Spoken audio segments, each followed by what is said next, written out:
We're back. All right, we're back. Hey, did you have a good lunch? Yes, excellent. Thank you very much. You're very welcome. Actually, surprisingly, it was not bad. Not bad. What do you got there? What do you got in your hand? Of course, this is my spear.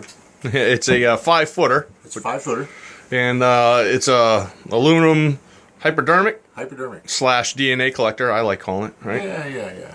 And that thing is hollow. Get to there. All the way down, so that's probably a good 18 inches. So Yeah, roughly.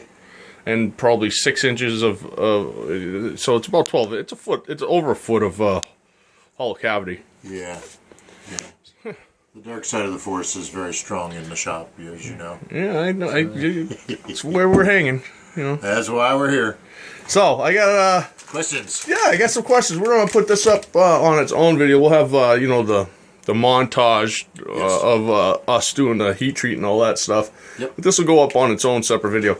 I got I wrote it down, and first and foremost, my friend brother Paul over at Serene Madness, he wanted to know if there's any concrete poop available.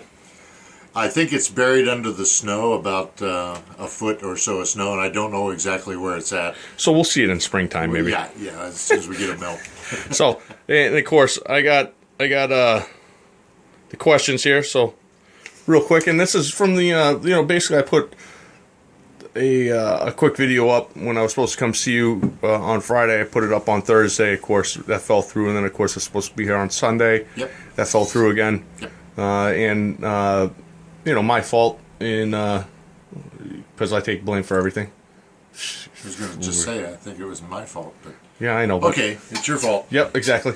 And of course, now we're here.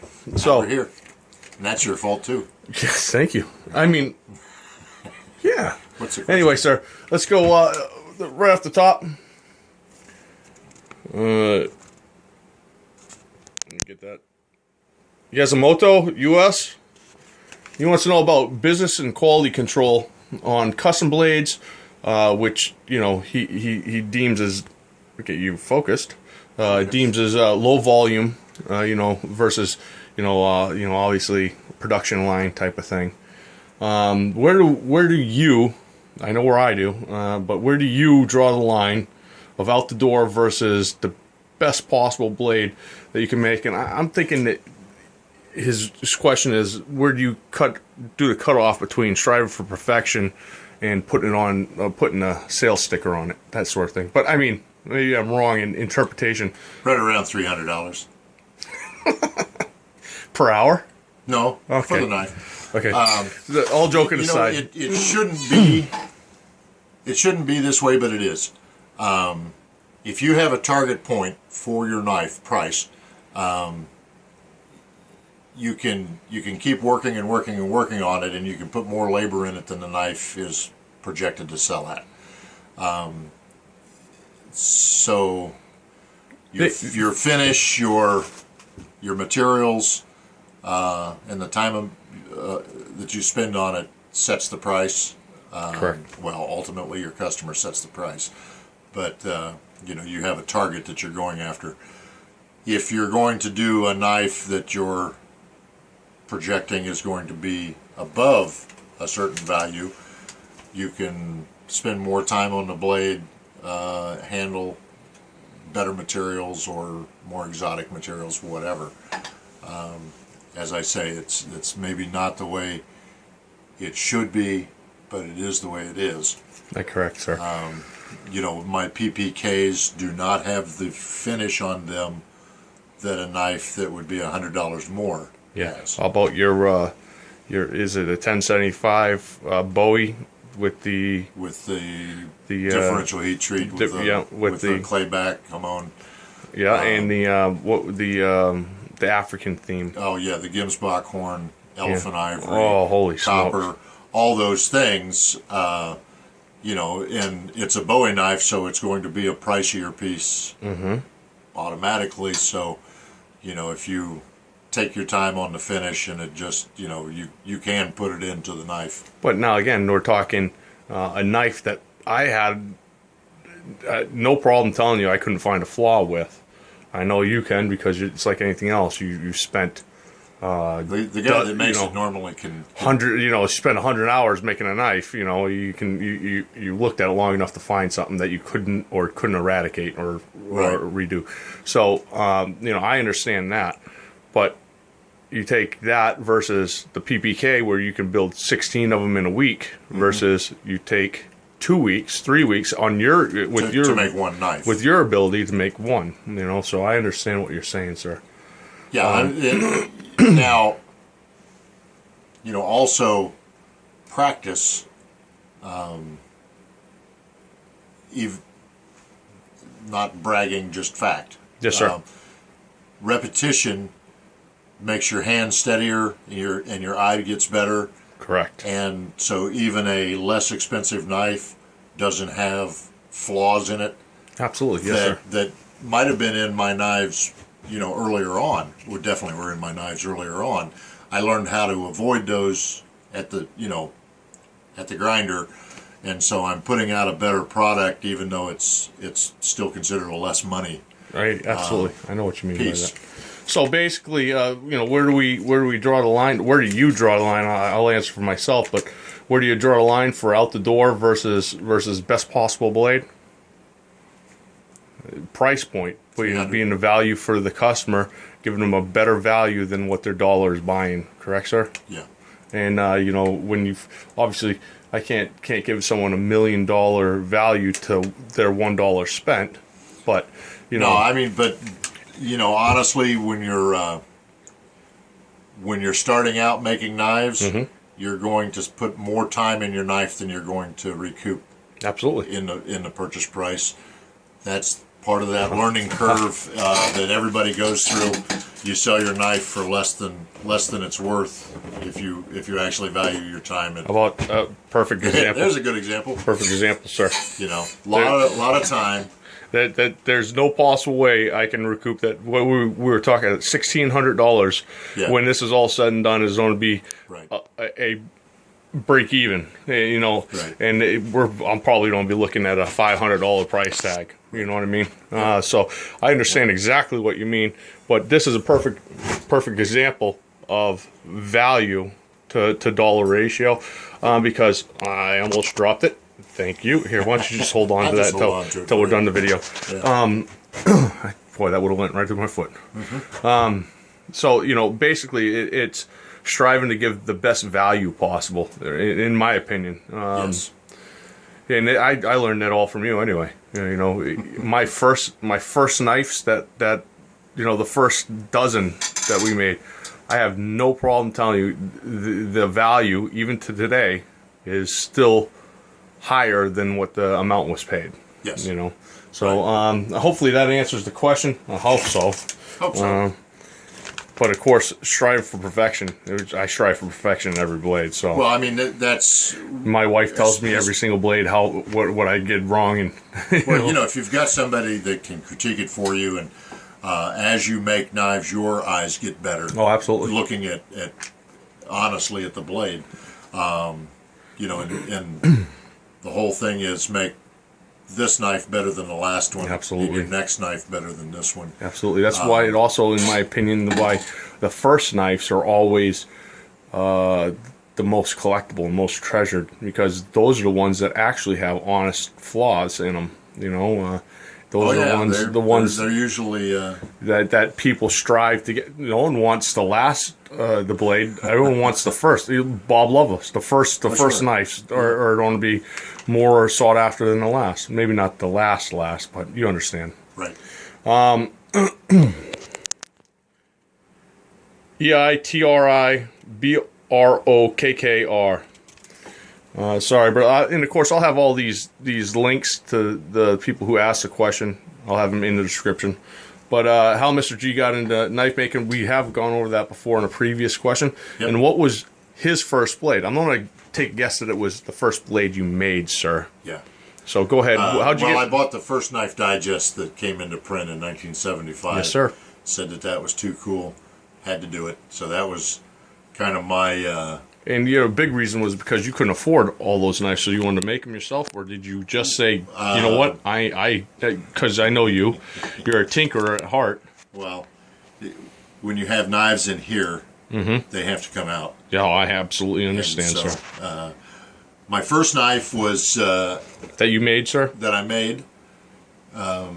Actually made 4 back in 1975.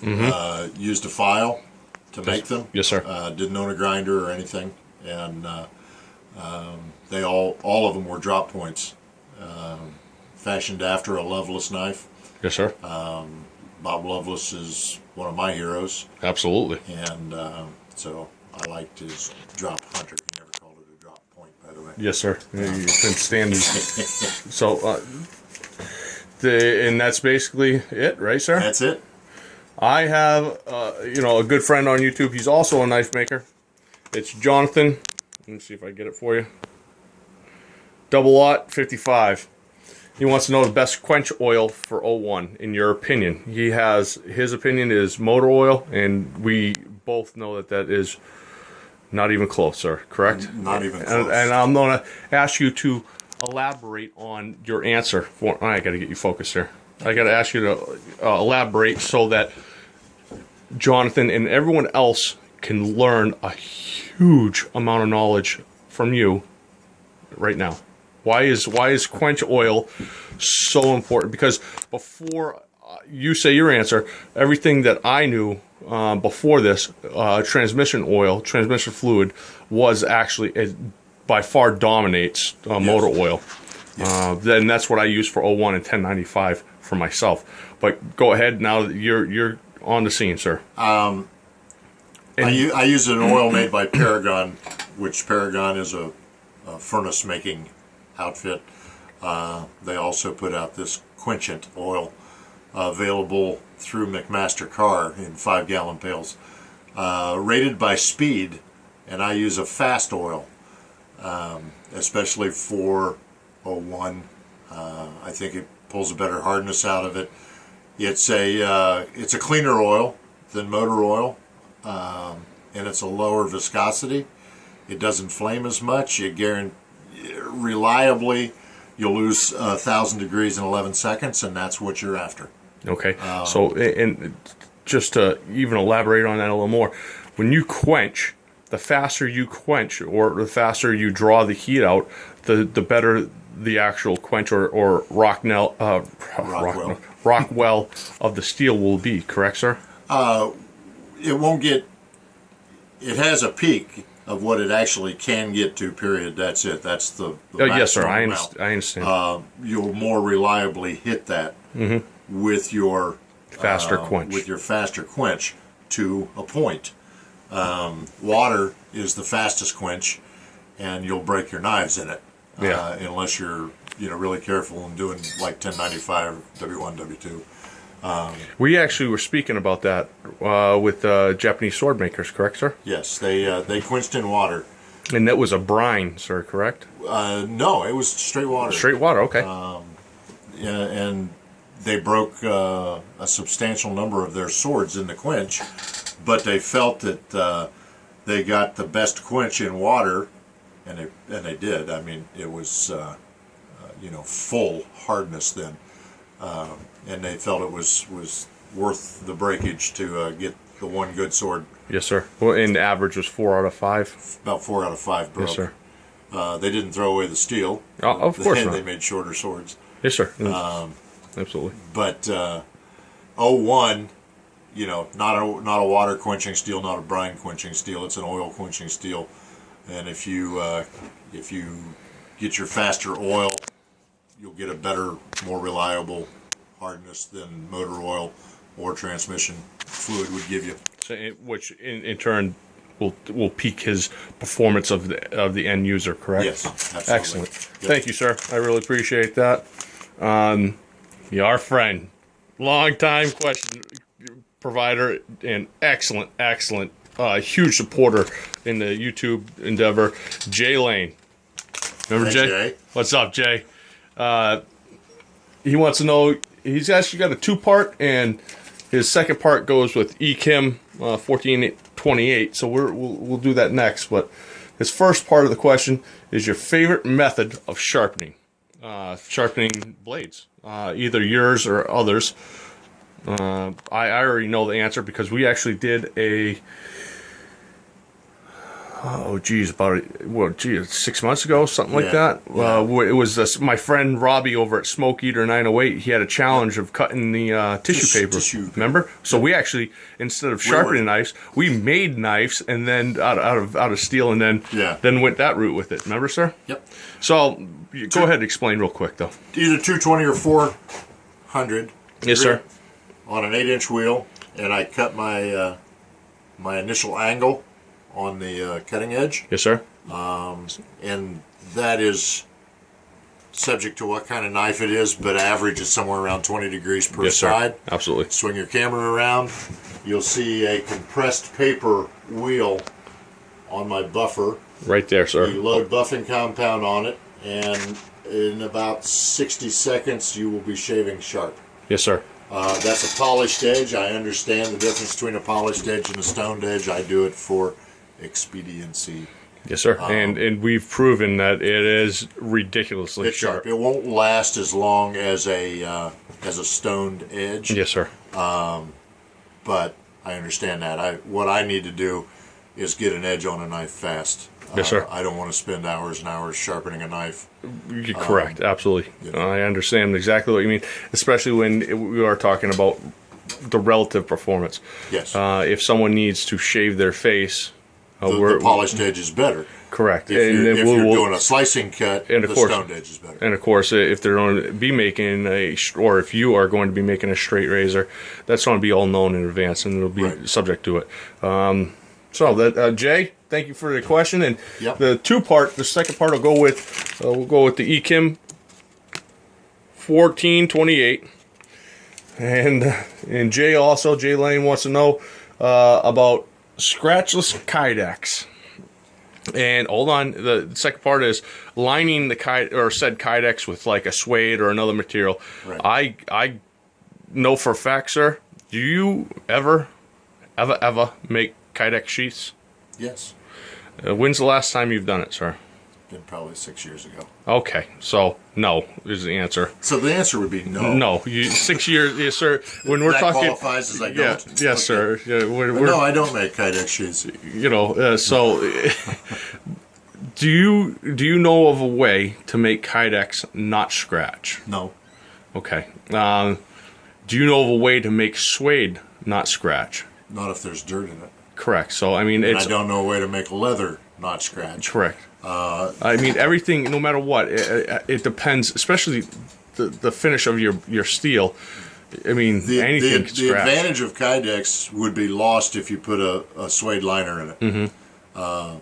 The whole idea behind Kydex is a tight, waterproof knife carry system that'll carry in any direction if you got the right retention. Retention. So I mean, it really became popular with neck knives where you wanted to carry handle down, yes, sir, without your knife falling out, and you can't really do that too well with a leather sheath. Correct, sir. I mean, I have done it with magnets. Yes, sir. But in reality, not great for pacemakers. Nice, sir. There is no knowledge that you have of making a scratchless. I mean, you can,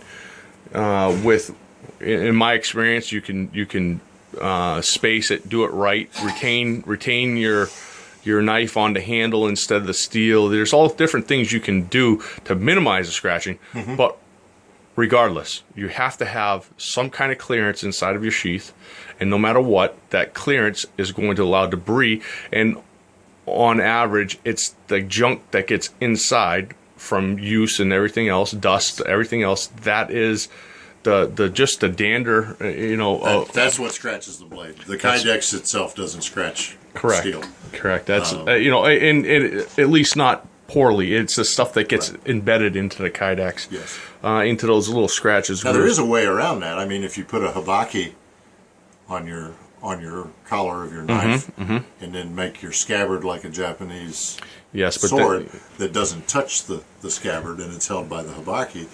But it doesn't really work so well in Western style carry. Yeah, in regards to that, it's still not going to have the utmost retention that you're looking for in a Kydex sheath. To be molded and formed. It wouldn't hold the same. So that's about it, sir. Thank you very much to Ekim 1428, Jay Lane, not focused, Jonathan, That guy. Itri Boker, and Yasumoto US. Thank you all very much for your questions, sir. Think we helped out the community a little bit with spreading a little out. I hope they like the answers or can use the answers. Absolutely. If not, I'm sure they got Email me. you got to giggle over at least making a fool of myself trying to say something. Well, sure, yeah. I know you're gonna laugh about it. So, but sir, thank you very much for your time. I really thank you so much for blessing some knowledge upon us again. You guys are welcome. For now, hey, out. Out.